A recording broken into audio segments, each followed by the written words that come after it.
الحمد لله وكفى وسلام على عباده الذين اصطفى أما بعد فأعوذ بالله من الشيطان الرجيم بسم الله الرحمن الرحيم والذين آمنوا أشد حبا لله وقال النبي صلى الله عليه وسلم الحب أساسي أو كما قال عليه الصلاة والسلام اللهم صل على سيدنا محمد وعلى آل سيدنا محمد وبارك وسلم۔ حضرت علی المرتضیٰ رضی اللہ تعالی عنہ نے ایک مرتبہ نبی اکرم صلی اللہ علیہ وسلم سے سوال کیا کہ آپ کا طریقہ کیا ہے؟ تو نبی اکرم صلی اللہ علیہ وسلم نے اس کے جواب میں 17 چیزیں ارشاد فرمائی۔ ایک سوال کے جواب میں 17 باتیں۔ پہلی بات آپ نے ارشاد فرمایا کہ میرا رأس المال اصل سرمایہ فرمایا کہ وہ معرفت ہے۔ اس کے بعد آپ نے ارشاد فرمایا کہ میرے دین کی اصل وہ عقل ہے۔ اور تیسری بات آپ صلی اللہ علیہ وسلم نے یہ ارشاد فرمائی کہ الحب اساسی، میری جو بنیاد ہے وہ محبت ہے۔ اللہ تبارک و تعالی نے انسان کو پیدا فرمایا تو انسان کے جسم میں جتنے بھی اعضاء رکھے گئے ہیں ہر عضو کا اپنا کام ہے۔ ہاتھوں کا اپنا کام ہے، پاؤں کا اپنا کام ہے، زبان کا اپنا کام ہے، کانوں کا اپنا کام ہے، ہر ایک کا اپنا کام ہے۔ تو انسانی اعضاء میں سے جو سب سے اہم عضو ہے، جو سب سے اہم حصہ ہے، جس کو انسانی جسم کا بادشاہ کہا جاتا ہے، وہ دل ہے۔ اب دل کا کیا کام ہے؟ تو فرماتے ہیں کہ دل کا کام ہے محبت کرنا۔ اور اللہ رب العزت نے اپنے بندوں کو جو دل دیا ہے وہ اپنی محبت کے لیے عطا فرمایا ہے کہ انسان کے دل میں میری محبت ہونی چاہیے۔ باقی جتنی محبتیں ہیں وہ اللہ تبارک و تعالی کی محبت کی شاخیں ہیں۔ اصل محبت جو ہے وہ پروردگار عالم کی محبت ہے، باقی ساری شاخیں ہیں۔ مثال کے طور پر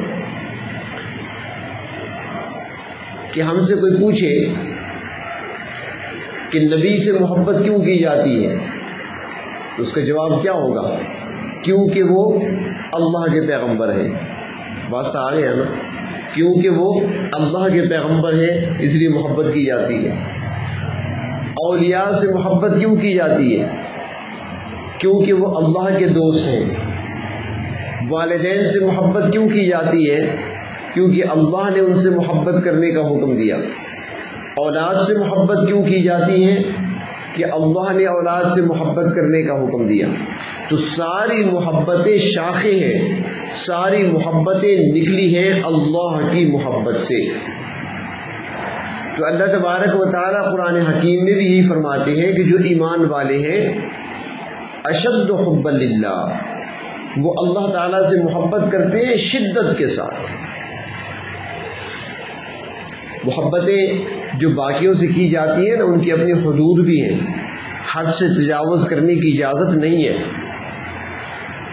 چاہے وہ محبت نبی سے ہو، چاہے وہ محبت ولی سے ہو، چاہے وہ محبت والدین سے ہو، چاہے وہ اولاد سے ہو، چاہے اپنے شیخ و مرشد سے ہو، چاہے اپنے استاد سے ہو۔ حدود ہیں، کچھ قیدیں رکھی گئی ہیں، کچھ حد مقرر کی گئی ہیں، ان حدود سے آگے نہیں بڑھ سکتے۔ اور اللہ تعالیٰ سے محبت وہ ایک اعلیٰ مقام ہے. وہ آپ نے دیکھا ہوگا کہ اللہ کی محبت میں دیوانے بہت دیکھے گئے. اللہ کی محبت میں دیوانے، جس کو مجذوب کہتے ہیں، اللہ کی محبت میں دیوانے بہت دیکھے گئے ہیں، لیکن نبی کی محبت میں کسی کو دیوانہ نہیں دیکھا. جو آگے بڑھتا گیا علم پاتا گیا، جو آگے بڑھتا گیا عقل پاتا گیا، عقل میں اضافہ ہوتا گیا، کیونکہ حدود کے اندر ہے. اس لیے تو کہا جاتا ہے نا کہ با خدا دیوانہ باش، با محمد ہوشیار. یہاں پر محبت ہے لیکن سر نہیں جھکا سکتے، محبت ہے سجدہ نہیں کر سکتے، محبت ہے ان کا طواف نہیں کر سکتے، محبت ہے ان کے آگے رکوع نہیں کر سکتے. اور وہاں پر دیوانہ وار سارے کپڑے اتار دیے، 2 چادریں لپیٹ کر دوڑ رہے ہیں، کبھی مینا میں، کبھی عرفات میں، کبھی طواف کر رہے ہیں، کبھی سائی میں چکر لگا رہے ہیں، کبھی آہستہ چلتے ہیں، کبھی دوڑتے ہیں، کبھی سجدے میں، کبھی رکوع میں، کبھی قیام میں. تو یہاں پر سارے محبت کے انداز نرالے ہیں. یہاں پر صحابہ کرام نے پوچھا تھا، ایک مرتبہ ایک صحابی آئے، یا رسول اللہ صلی اللہ علیہ وسلم، ہم باہر ملکوں میں جاتے ہیں، ہم نے عجم کے بادشاہوں کو دیکھا ہے، ہم نے عجم کے سرداروں کو دیکھا ہے، وہاں کے وڈیروں کو دیکھا ہے، بڑے لوگوں کو دیکھا ہے، ان کی جو رعایا ہوتی ہے، جو محکوم ہوتے ہیں، جو ان کے خادم ہوتے ہیں، جب وہ ان کے سامنے آتے ہیں تو اپنے بڑوں کے آگے، بادشاہوں کے آگے، سرداروں کے آگے سجدہ کرتے ہیں، سر جھکا دیتے ہیں. وَأَنْتَ أَحَقُّ أَن يُسْجَدَ لَكَ، اور آپ زیادہ حقدار ہیں اس بات کے، آپ سے بڑا کون ہو سکتا ہے؟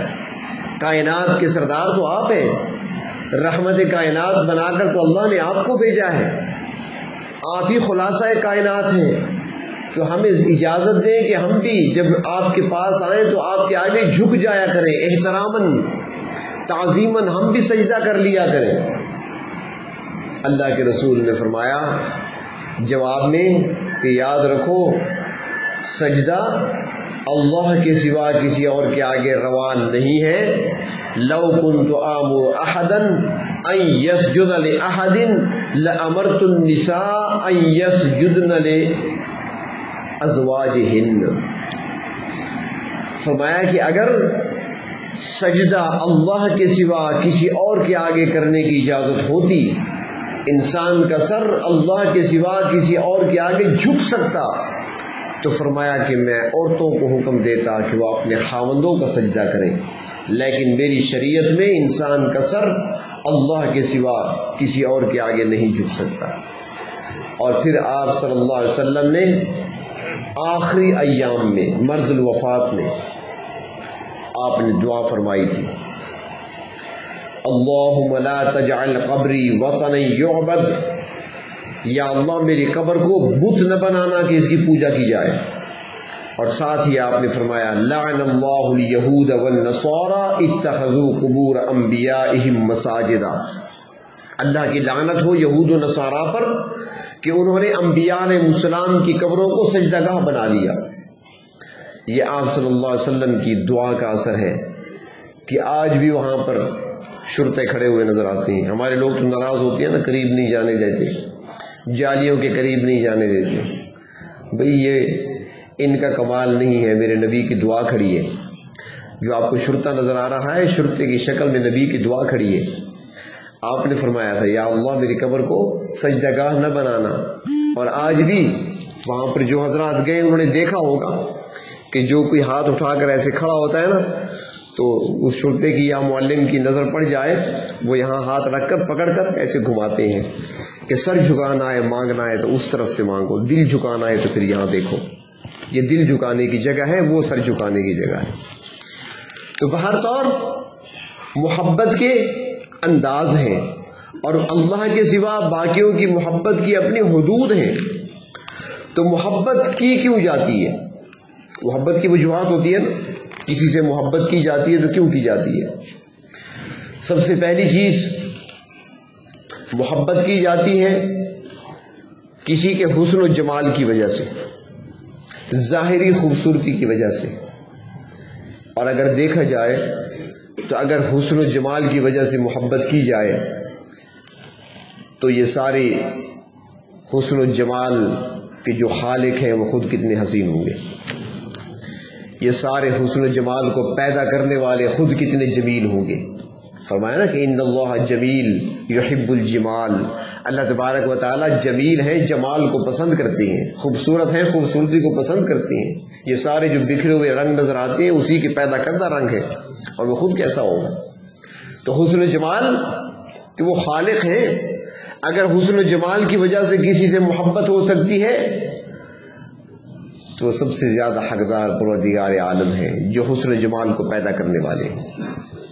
دوسری چیز، محبت کی جاتی ہے کسی سے اس کے فضل و کمال کی وجہ سے، اس کی فضیلت کی وجہ سے، اس کے کمال کی وجہ سے، جس کے اندر کمال پایا جاتا ہے۔ تو اب اگر فضل و کمال کو دیکھا جائے تو جو سارے کمالات کا مالک ہے، جس نے صاحب کمال لوگوں کو پیدا کیا ہے، جو صاحب فضیلت مخلوق کا خالق ہے، اس کے اپنے کمالات کیا ہوں گے؟ وہ تو دعوت دے رہے ہیں ہمیں، آؤ دیکھو کائنات میں دیکھو، صرف میرے ایک آسمان کی طرف نظر اٹھا کر دیکھو، ایک بار دیکھو، فرمایا دوسری بار دیکھو، فرجع البصر هل ترى من فطور، دوبارہ نظر اٹھا کر دیکھو کیا کوئی تمہیں خامی نظر آتی ہے میرے بنائے ہوئے آسمان میں؟ فرمایا تمہاری نظریں، تمہاری نگاہیں ذلیل ہو کر پلٹ جائیں گی، میری بنائی ہوئی تخلیق میں تم خامی تلاش نہیں کر سکو گے۔ ایسے کمالات کے مالک۔ تو اگر کمال کی وجہ سے کسی سے محبت ہو سکتی ہے تو وہ بھی خالق کائنات سے کی جا سکتی ہے۔ اور دوسرا، کسی سے محبت کی جاتی ہے مال و منال کو دیکھ کر، بڑا مال و متاع اس کے پاس ہے، پھر لوگ سلام کرتے ہیں، اس سے محبت کرتے ہیں۔ جتنا بھی مال ہوگا اس کی کوئی حد ہوگی، جتنا بھی مال کسی کے پاس ہوگا، چاہے قارون کے پاس خزانہ ہے تو اس کی بھی ایک حد تھی، تو اس ذات سے محبت کیوں نہ کی جائے جس کے خزانوں کی حد ہی کوئی نہیں، جس کے خزانے میں ہر چیز ملتی ہے، ایک ہی دروازہ رکھا ہے، اسی دروازے سے مانگو، ہر چیز ملے گی، صحت بھی وہیں سے ملے گی، روزی بھی وہیں سے ملے گی، لباس بھی وہیں سے ملے گا، عمر اور زندگی میں برکت بھی وہیں سے ملے گی، ساری نعمتیں وہیں سے ملے گی۔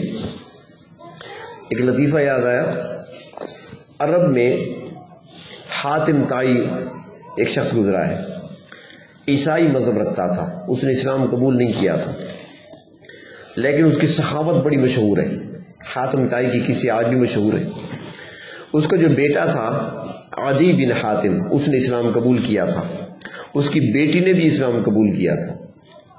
فتح مکہ کے موقع پر اسی حاتم طائی کی بیٹی جب نبی اکرم صلی اللہ علیہ وسلم کی خدمت میں آ رہی تھی تو سر پہ دوپٹہ نہیں تھا، اللہ کے رسول صلی اللہ علیہ وسلم نے اپنی چادر دی صحابی کو کہ جاؤ اس کے سر پہ دوپٹہ ڈال دو۔ صحابی نے عرض کیا یا رسول اللہ صلی اللہ علیہ وسلم یہ تو کافرہ ہے، کافر کی بیٹی ہے۔ اللہ کے محبوب نے فرمایا بیٹی بیٹی ہوتی ہے، چاہے کافر کی ہو چاہے مسلمان کی ہو، میری چادر سر پہ ڈال دو۔ تو حاتم طائی کی بیٹی مسلمان ہوئی، اور حاتم طائی کا بیٹا عدی بن حاتم وہ بھی مسلمان ہوا تھا۔ حاتم طائی نے اسلام قبول نہیں کیا تھا، مذہب عیسائیت پر اس کی موت آئی تھی۔ تو حاتم طائی کا پوتا اور نبی اکرم صلی اللہ علیہ وسلم کا نواسا کون ہے؟ نواسے کو نہیں جانتے؟ صرف محرم میں جانیں گے، 12 مہینے یاد رکھو نا۔ اہل بیت سے محبت رکھنا ایمان ما اطاعت الخلفاء الراشدین، اسلام ما محبت آل محمد است، محبت رکھو آل محمد سے۔ حضرت حسین رضی اللہ تعالی عنہ لڑکپن تھا ان کا، ایک طرف یہ تھے اور دوسری طرف حاتم طائی کا پوتا تھا، وہ بھی اسی عمر کا، آپس میں بیٹھے۔ حاتم طائی کا پوتا کہنے لگا حسین پتہ ہے میں کس شخصیت کا پوتا ہوں؟ میرے دادا نے دروازے بنا رکھے تھے، اس دروازے سے آؤ تو چربی ملے گی، آج کل گھی ہے نا، اس زمانے میں چربی ہوتی تھی، چربی میں یہ چیزیں پکتی تھی، اس دروازے سے آؤ گے چربی ملے گی، اس دروازے سے آؤ گے تو کپڑے ملیں گے، لباس ملے گا، سخاوت تھی اس کی۔ اس دروازے سے آؤ گے تو گوشت ملے گا، اس دروازے سے آؤ گے تو دودھ ملے گا، اس دروازے سے آؤ گے تو نقدی ملے گی، اس دروازے سے مسافر آئے گا اس کو سواری ملے گی، اونٹ ملے گا، گھوڑا ملے گا، خچر ملے گا۔ حضرت حسین مسکرائے، کہنے لگی اپنے دادا کی بات کرتے ہو، میرے نانا کے بارے میں پتہ ہے تمہیں؟ میرے نانا کو بھی جانتے ہو میں کس کا نواسا ہوں؟ تمہارے باپ نے لوگوں کے لیے دروازے، تمہارے دادا نے لوگوں کے لیے دروازے بنا رکھے تھے، میرے نانا نے کوئی دروازہ نہیں بنایا تھا، ایک ہی دروازہ تھا، ہر چیز وہیں سے ملتی تھی۔ تو اللہ تبارک و تعالیٰ کا ایک ہی در ہے جہاں سے ہر چیز ملتی ہے۔ تو اگر کسی کے ساتھ مان و منال کی وجہ سے محبت ہو سکتی ہے تو سارے خزانوں کے مالک پروردگار عالم ہے، اور اتنے خزانے حدیث شریف میں آتا ہے، حدیث قدسی ہے۔ ایک حدیث ہوتی ہے نا کہ عن ابی ہریرہ رضی اللہ تعالی عنہ قال قال رسول اللہ صلی اللہ علیہ وسلم، حضرت ابو ہریرہ سے روایت ہے کہ اللہ کے رسول صلی اللہ علیہ وسلم نے فرمایا، ایک یہ حدیث ہے۔ ایک حدیث یہ ہے عن انس عن النبی صلی اللہ علیہ وسلم قال قال اللہ تعالی، حضرت انس کہتے ہیں میں نے اللہ کے رسول سے سنا، اللہ کے رسول فرماتے تھے کہ اللہ تعالیٰ یوں فرماتے ہیں۔ ایک حدیث نبی سے ہے وہ حدیث ہے، اور ایک حدیث اللہ کے نبی اللہ سے روایت کرتے ہیں وہ حدیث قدسی ہے۔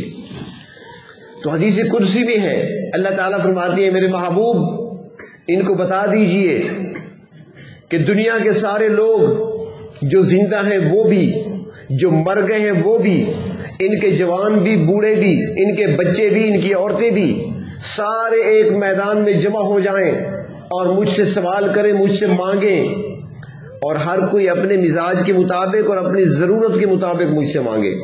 کسی کو کھانا چاہیے، کسی کو لباس چاہیے، کسی کو عزت چاہیے، کسی کو اقتدار چاہیے، کسی کو مال چاہیے، کسی کو سواری چاہیے، کسی کو مکان چاہیے، ہر ایک اپنے مزاج کے مطابق اور ضرورت کے مطابق مجھ سے مانگے۔ فرمایا میرے پیغمبر یہ سارے کے سارے میدان میں کھڑے ہوں، بیک وقت مجھے پکاریں، اپنی اپنی زبان میں پکاریں، اور فرمایا کہ میں ہر ایک کو اس کی ضرورت کے مطابق عطا بھی کر دوں۔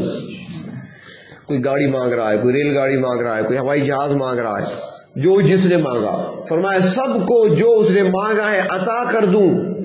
تو فرمایا ان تمام کو عطا کرنے کے بعد میرے خزانے میں اتنی بھی کمی نہیں آئے گی جتنی سمندر میں کوئی سوئی ڈبو کر اور نکالے، سوئی کے سرے پر جو قطرہ پانی کا آتا ہے میرے خزانے میں اتنی بھی کمی واقع نہیں ہوگی۔ اگر کسی کے ساتھ مال و منال کی وجہ سے محبت کی جا سکتی ہے تو سارے خزانوں کے مالک جو ہیں ان سے محبت کیوں نہ کی جائے۔ اور چوتھی وجہ، جب محبت کی جاتی ہے کسی سے تو اس کے احسانات کی وجہ سے کی جاتی ہے۔ میرا محسن ہے، اس کے مجھ پر احسانات ہیں، یہ مشکل وقت میں میرے کام آیا تھا، اس نے فلاں وقت میں میری مدد کی تھی، محسن ہے، اس کے احسانات ہیں تو اس سے محبت کرتے ہیں۔ تو اگر کسی کے احسانات کی وجہ سے کسی سے محبت کی جائے تو اس کائنات میں سب سے بڑے محسن وہ پروردگار عالم ہے۔ ہم نہیں تھے، وجود نہیں تھا، اس نے وجود بخشا، اس نے ہمیں زندگی عطا فرمائی، اور اس کے بعد پھر زندگی کی وہ نعمتیں دی کہ اگر انسان بیٹھ کر شمار کرنا چاہے تو شمار نہیں کر سکتا۔ جدید دور کے کمپیوٹر فیل ہو جائیں گے، ناکام ہو جائیں گے، اللہ کی نعمتوں کا حساب نہیں لگا سکتے۔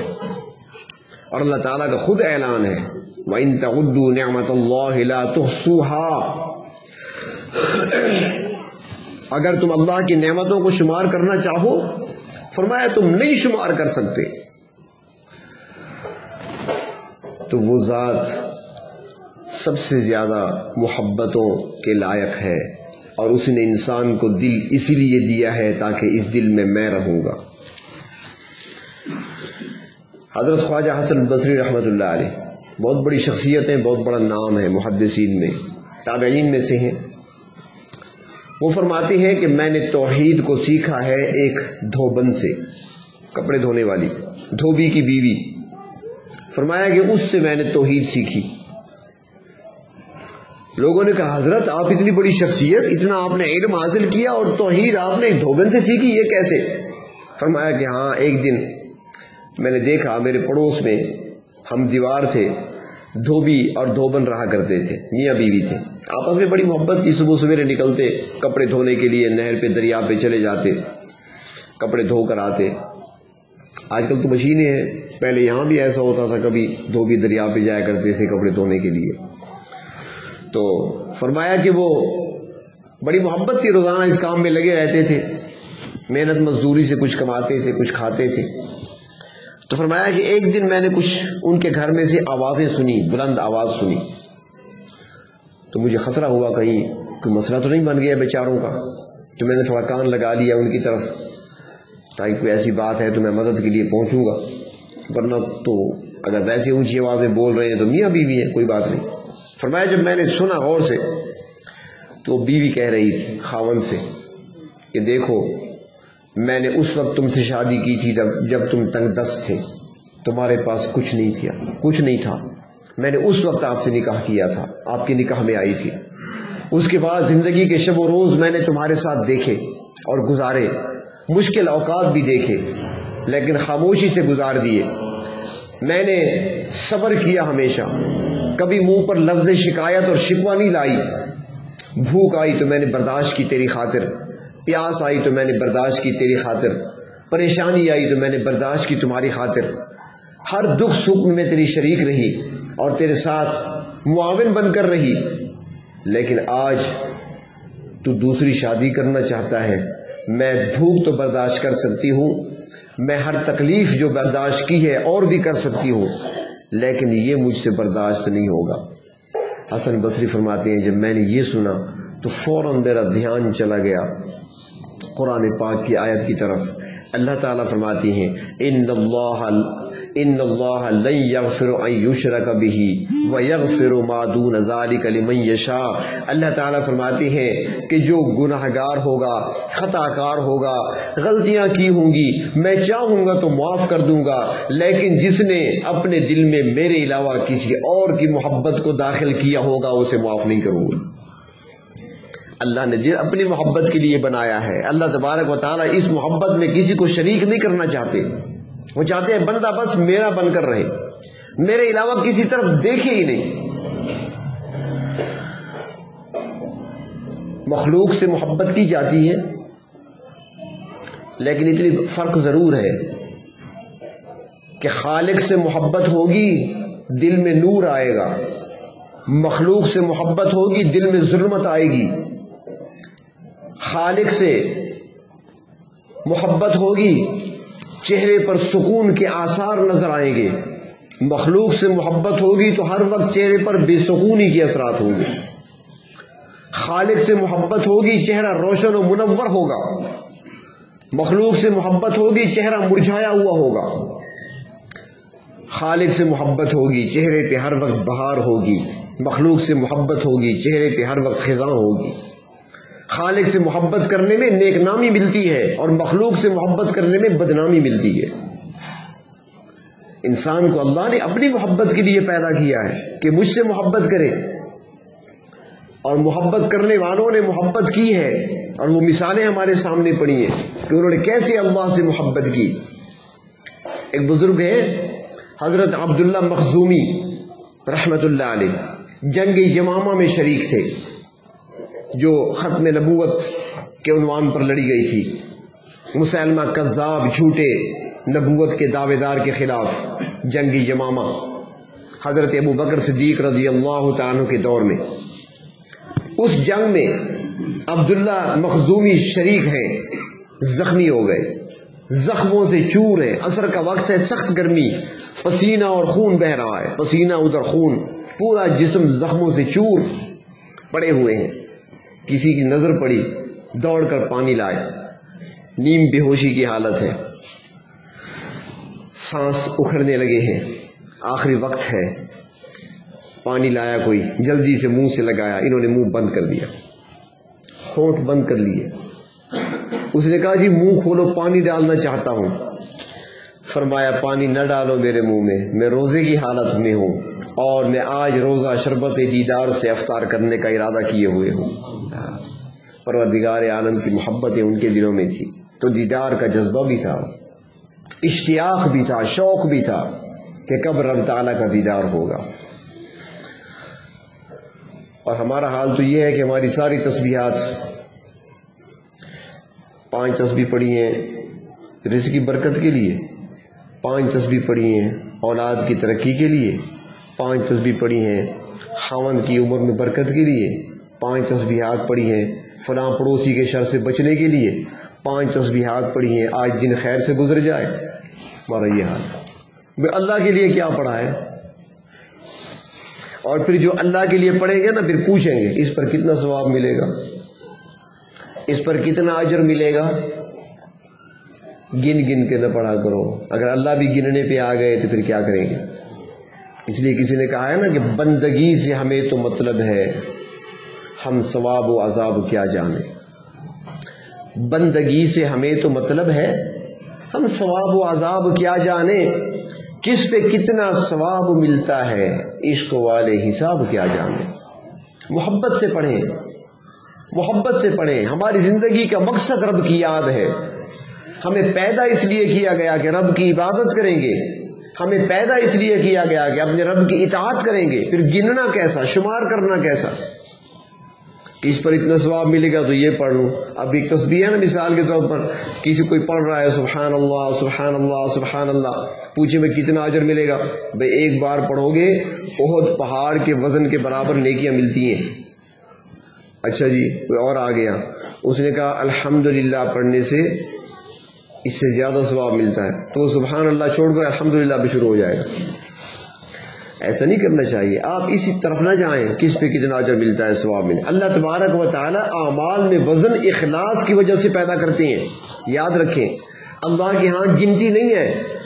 یہ نہیں دیکھا جائے گا کہ اس نے اتنی رکعتیں پڑھی ہیں، یہ دیکھا جائے گا رکعت کے اندر وزن کتنا ہے، اخلاص کتنا تھا، خلوص کتنا تھا، اللہ کی رضا کتنی تھی، اس کے اندر وزن کتنا پڑا ہے. وزن کو تولا جائے گا قیامت کے دن. گنتی نہیں ہوگی اتنے روزے رکھی ہیں اتنی نمازیں پڑھی ہیں، نہیں ہوگا. روزہ رکھا ہے تو روزے میں وزن کیا ہے، نماز پڑھی ہے نماز میں وزن کیا ہے، تسبیح پڑھی ہے تو اس کا وزن کیا ہے.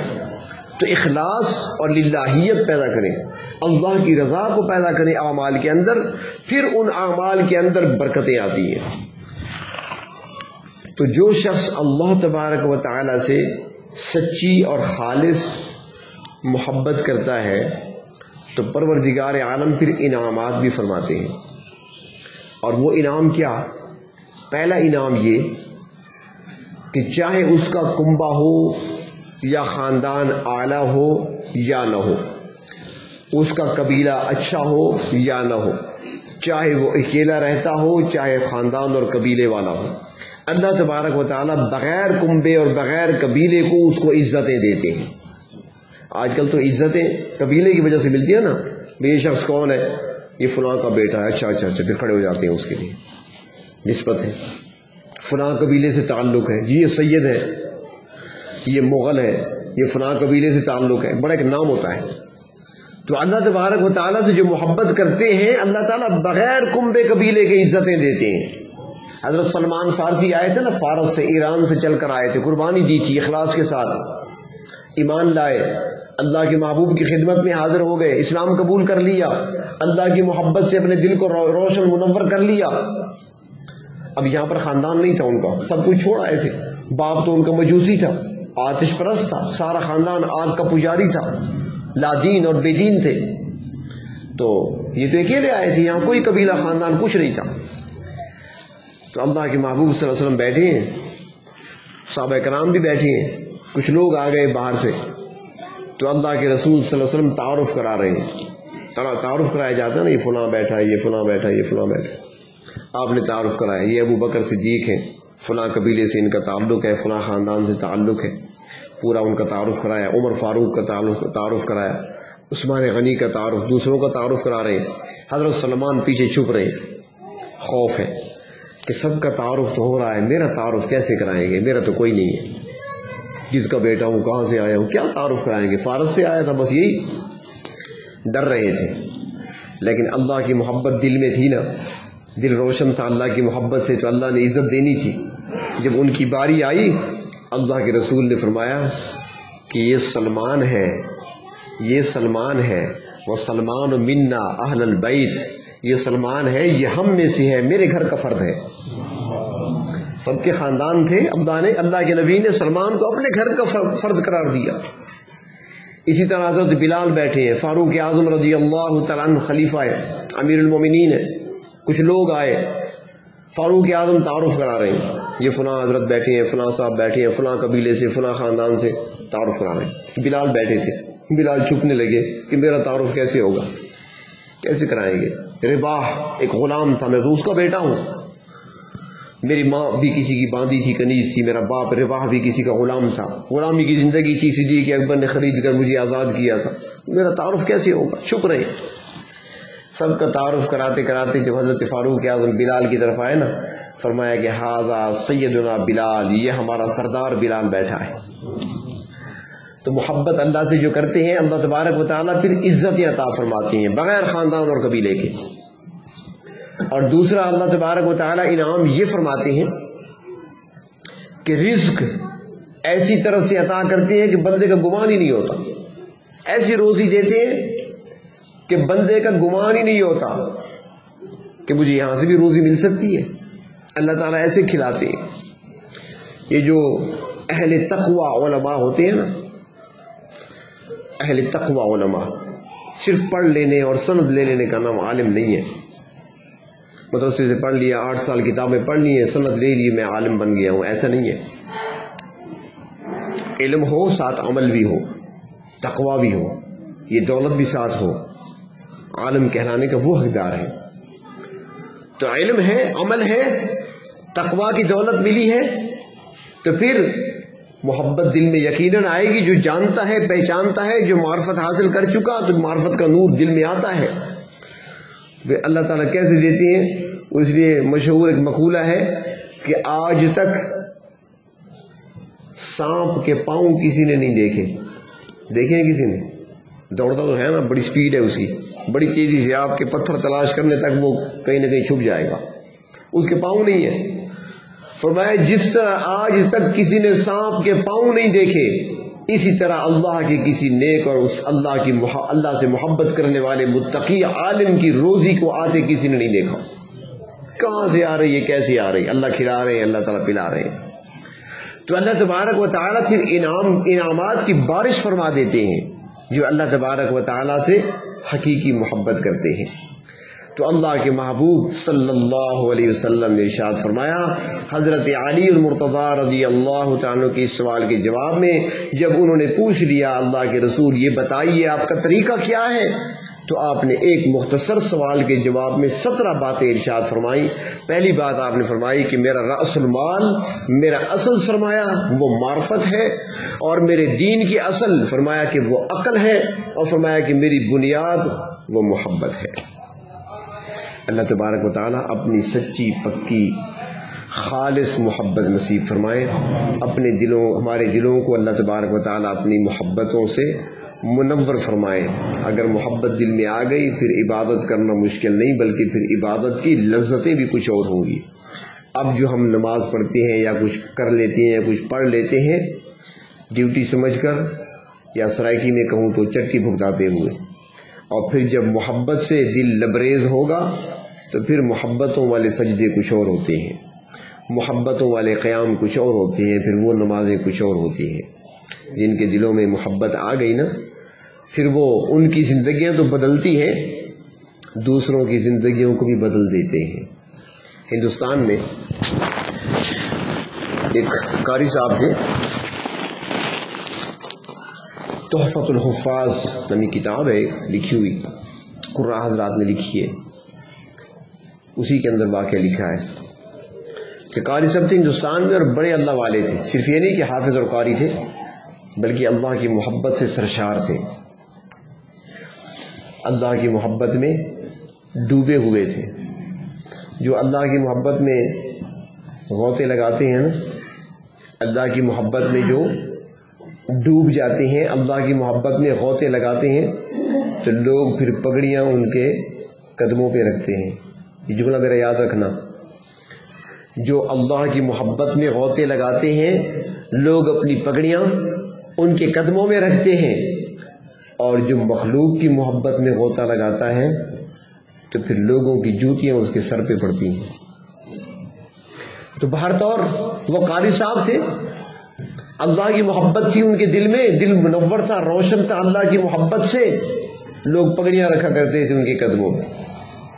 تو ان کے ایک شاگرد نے شادی کر لی، شادی ہو گئی، نکاح ہوا، صبح ہوئی، نوجوان آیا، حضرت نے دیکھا ایسے چہرے کو، سمجھ گئے، کہتے ہیں بیٹا کل تیری شادی ہوئی ہے، آج تیرا چہرہ مرجھایا ہوا نظر آتا ہے، کیا بیوی پسند نہیں آئی؟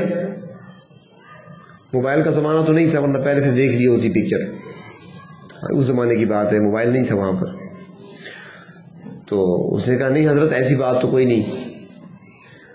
فرمایا کہ پھر کیا وجہ ہے، پریشان کیوں ہو؟ شاگرد تھا، دیکھا استاد کی شفقت کو تو کہنے لگا حضرت بس ایک جملہ اس نے ایسا کہہ دیا، پہلی رات تھی، سہاگ رات تھی، بیوی نے ایسا جملہ کہہ دیا کہ بس اس نے مجھے ہلا کر رکھ دیا۔ میں مجھے بتاؤ نا کیا جملہ؟ اس نے کہا میری جو بیوی ہے نا جس سے میرا نکاح ہوا وہ قرآن پاک کی حافظہ ہے اور میں حافظ نہیں ہوں، اس نے پہلی رات مجھے کہہ دیا کہ کتنا اچھا ہوتا تو بھی حافظ قرآن ہوتا، مل کر دور کیا کرتے، بس یہ میرے دل پہ لگی ہے، وہ حافظہ ہے میں حافظ نہیں ہوں، اب میں کر بھی نہیں سکتا۔ حضرت مسکرائے، فرمایا بیٹا پریشان ہونے کی ضرورت نہیں ہے، بس ایک مہینہ یہاں پہ گزار لو میرے ساتھ، حافظ بن جاؤ گے، ایک مہینہ، لیکن پورا مہینہ یہاں ٹھہرنا پڑے گا۔ اس نے کہا حضرت رات تو میری شادی ہوئی ہے، اب مہینہ میں یہاں گزار لوں یہ تو مجھ سے نہیں ہو سکتا۔ میں ایک مہینہ نہیں گزار سکتے، اچھا ایسے کرو 15 دن گزار لو۔ اس نے کہا جی 15 دن بھی مشکل ہے۔ فرمایا اچھا 10 دن گزار لو، حافظ بن جاؤ گے 10 دنوں میں۔ اس نے کہا جی 10 دن بھی مشکل ہے، زیادہ ہے۔ فرمایا اچھا 5 دن ٹھہر جاؤ۔ نوجوان نے دیکھا، میں اکثر کہا کرتا ہوں آپ کو یاد ہوگا کہ اللہ والوں کی مجلسوں کے جس نے آداب سیکھ لیے نا وہ سب کچھ پا گیا، اور جس نے آداب نہیں سیکھے نا وہ آ کر بھی خالی چلا جاتا ہے۔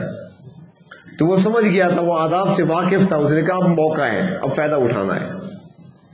چنانچہ حضرت نے فرمایا جوش میں آ کر کہ چلو 3 دن رک جاؤ میرے پاس، حافظ بن جاؤ گے۔ اس نے کہا حضرت کل میری شادی ہوئی ہے، میں 3 راتیں یہاں کیسے گزاروں؟ حضرت کو جوش آ گیا، دل محبت الہی سرشار سا۔